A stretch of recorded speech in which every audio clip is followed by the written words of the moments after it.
Hello friends, in this video I am giving you the list of the questions, anatomy and physiology questions which can be asked in theory paper of DrNB Neurology. There are total around 50 questions. So in this video we will only have the 10 questions. So first question is classify the nerve fibers and functions. Second is blood supply of spinal cord. Third is transverse section of medulla oblongata, and now you have to discuss the lateral medullary syndrome.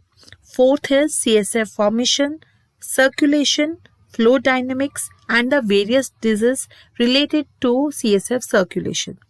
Fifth question is anatomy of internal capsule and blood supply. Sixth is anatomy of cerebellum, and important is its connections.